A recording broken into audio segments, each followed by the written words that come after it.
Salut à tous, j'espère que vous allez bien. Aujourd'hui, je vous retrouve pour une nouvelle vidéo. Une vidéo de conseils.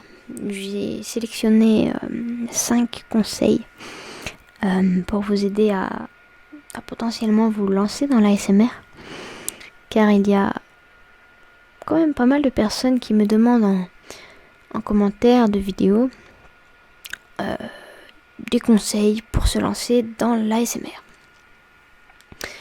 Alors, j'ai noté donc 5 conseils, des petites choses qui peuvent être plutôt pas mal pour vous aider à vous lancer dans l'ASMR.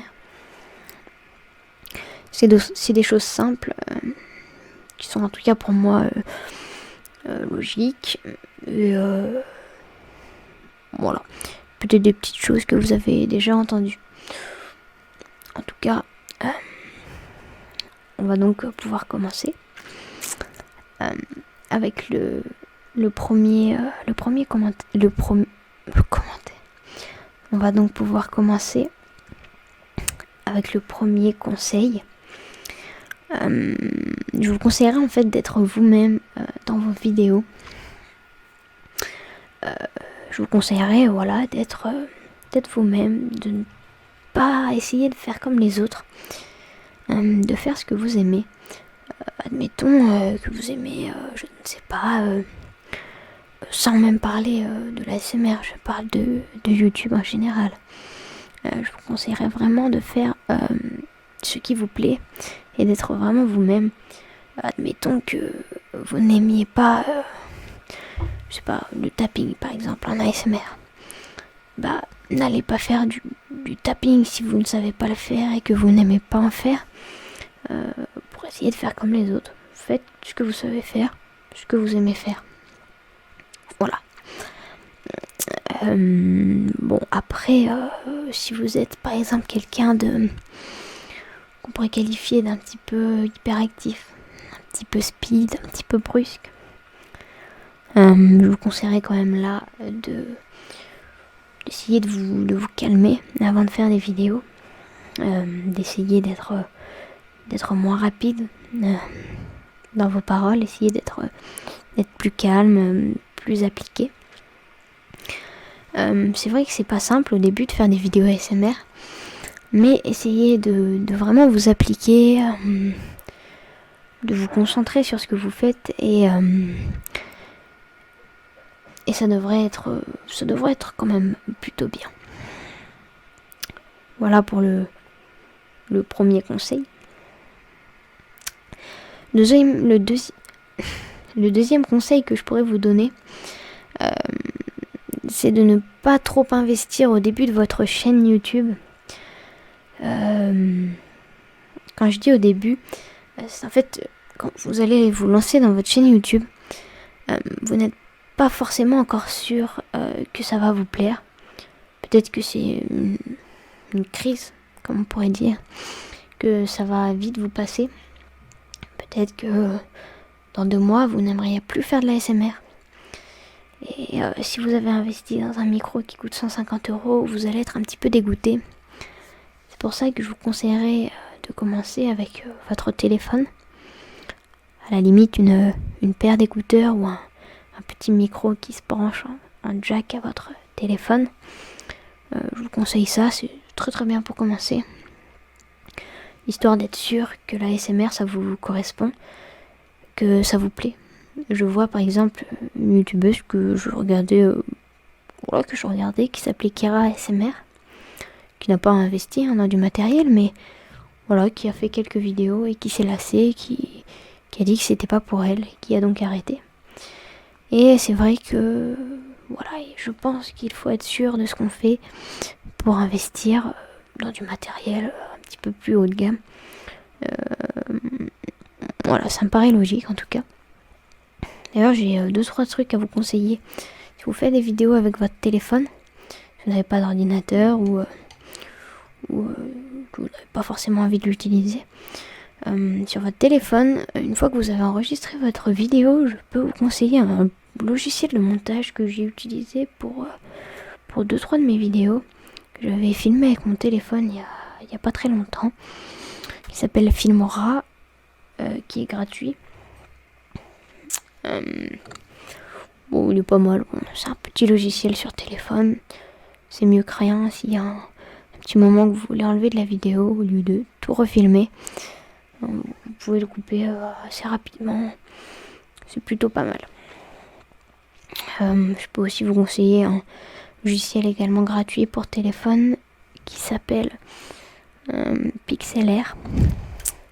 C'est écrit Pixlr, qui est en fait un logiciel de montage photo, un petit peu de photos, qui vous permet potentiellement de faire des miniatures, car les miniatures c'est très important. C'est ce qui fait en fait cliquer sur votre vidéo. Après vous faites ça selon vos goûts à vous, ce qui vous semble être bien. Encore une fois, c'est à vous de voir pour les miniatures. Et un dernier petit logiciel sur téléphone qui s'appelle Puffin, P-U-2-F-I-N, qui vous permet en fait d'utiliser le YouTube de PC, le YouTube d'ordinateur sur votre téléphone. Vous pouvez utiliser donc YouTube ordinateur avec tout ce qui va dessus, donc pouvoir changer les miniatures, pouvoir avoir accès aux réglages plus en détail sur votre chaîne YouTube, avoir accès à plein de choses en plus du YouTube sur téléphone de base. Donc c'est plutôt pas mal. J'ai utilisé plusieurs fois quand j'étais en vacances. Quand j'ai sorti mes vidéos en vacances, je l'ai utilisé. Voilà. Troisième conseil, qui est plutôt quelque chose que je vous dirais pour votre bien. J'ai vu une personne qui, en commentaire de mes vidéos, je crois, a dit que, en fait, il aimerait bien faire de la SMR ou au moins essayer, mais que, en fait, il avait peur en fait des jugements, entre guillemets jugements, des personnes potentiellement dans son collège. Alors, soit vous êtes une personne qui s'en fiche, ça me dérange pas s'il se fait juger ou si les gens se moquent de lui. Bon, il n'y a pas de raison, hein. Moi j'ai déjà 3000 abonnés. Il y a qu'une. Enfin, je sais qu'il y a. En tout cas, de ce que je sais moi, je sais qu'il n'y a qu'une seule personne qui sait que je fais des vidéos dans mon collège, qui est un collège lycée d'ailleurs. Et c'est moi qui lui ai dit, donc. Et d'ailleurs, elle ne connaissait pas et maintenant elle aime bien. Enfin, c'est ce qu'elle m'a dit. Se reconnaîtra. Et voilà, donc dans le pire des cas, si vous voulez faire de la SMR et que vous avez peur de vous montrer, vous pouvez filmer, vous n'êtes pas obligé de filmer votre tête, hein, vous pouvez juste filmer votre bouche potentiellement avec le reste de votre corps, vos mains, ou alors ne carrément pas du tout filmer votre tête, filmer devant vous, vous n'êtes pas obligé de vous montrer forcément à la caméra. Quatrième conseil, c'est cette fois-ci un conseil pour votre première vidéo, qui est une vidéo assez importante qui va présenter votre chaîne. Alors en fait, ce que je vous conseille de faire, ce n'est pas de faire une vidéo toute simple où vous dites voilà, ça va être une chaîne d'ASMR, on va faire ci, j'aime bien, on fera peut-être quelques roleplays, voilà, c'est bien, voilà, au revoir. Non. Ce que je vous conseille de faire, c'est, on pourrait appeler ça un petit avant-première, faire en fait une sorte de vidéo test où vous allez expliquer ce qu'il y aura sur votre chaîne, ce que vous comptez faire, c'est important, mais également vous pouvez faire du tapping, du scratching, vous pouvez faire des petits bruits à côté pour combler le vide en fait de cette vidéo qui est en général pas très intéressante. Voilà, c'est un conseil assez simple. C'est vrai que généralement les premières vidéos des chaînes YouTube sont des vidéos qui sont beaucoup vues, et c'est là que vous pouvez vous faire une bonne partie du début de votre communauté. Donc je trouve que c'est plutôt important. Et c'est pour ça que si vous faites une vidéo qui est déjà très très relaxante à la base, ça aidera aux gens à s'abonner à votre chaîne.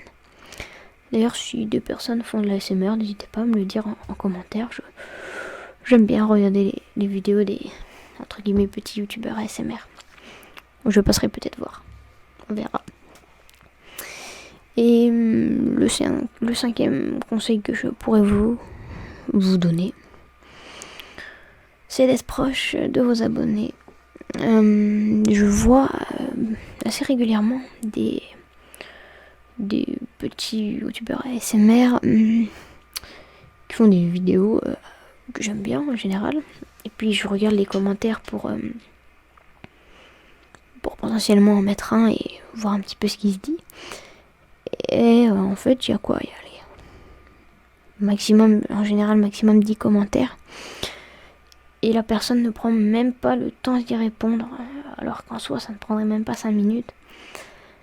La personne ne prend même pas le temps de mettre un petit message, un petit merci, ou juste un merci, ça fait toujours plus plaisir que de cliquer sur le bouton j'adore, qui en soi ne veut absolument rien dire. Voilà, j'adore. Si vous mettez j'adore à tous les commentaires, ça ne veut plus rien dire.